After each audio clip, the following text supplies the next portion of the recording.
One of the most important things about box plots is being able to interpret them, right? We already looked at an example where we compared like the average value, how much an average student would make. Over here, we're looking at the case prices by location versus location over here.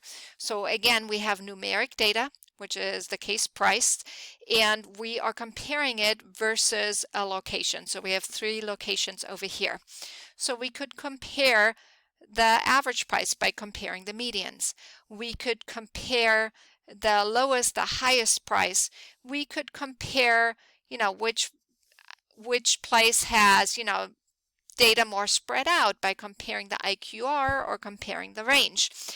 So let's look at the questions over here. The first question is, which lake region produces the most expensive wine? Well, most expensive, we are looking at the maximum over here, and you can clearly see that Seneca has the highest price.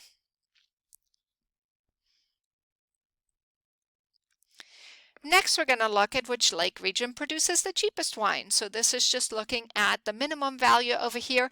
And again, we can see that Seneca also has the lowest minimum. In which region are the wines generally more expensive? This is where we're looking at the average, right? Or looking at a typical price over here. And we can see when we're comparing the averages that Kuka has the highest median price, or Keuka. Which region has the largest spread in case prices using range? So over here we're looking at largest difference between minimum and maximum. Keep in mind that our range is always one value, so it's max minus min. And we can see by looking at the longest box plot overall that Seneca has the largest range of these 3 graphs over here. Which region has the largest spread in case prices using IQR? So remember, when we look at spread, we can use different measures of spread, and the easy ones to see on our box plot are range and IQR. Over here, when we're comparing and finding the largest box, it looks like Cayuga has the largest box, or largest IQR, followed by Seneca. It doesn't seem to be that different between those.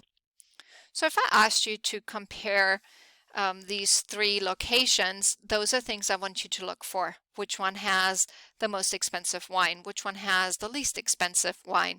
Which one generally has more expensive wines?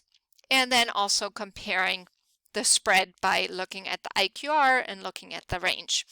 Here is another type of question. So over here we have the weights of male and female students in a class, indicated by our box plot over here.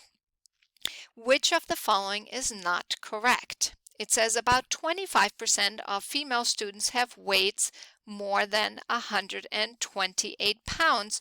So let's look at 128. That seems to be the 3rd quartile, and yes, that is 25%. Then it says the median weight of male students is about 162 pounds. Again, looking at the median of the males, yes, that seems to be correct. The mean weight of female students is about 120 because of symmetry.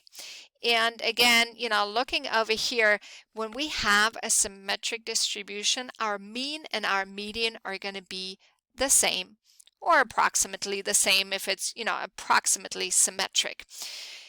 So yes, and over here we have the explanation because of the symmetry. So yes, even though our box plot only shows us the median, because it is symmetric over here, this is a correct statement as well.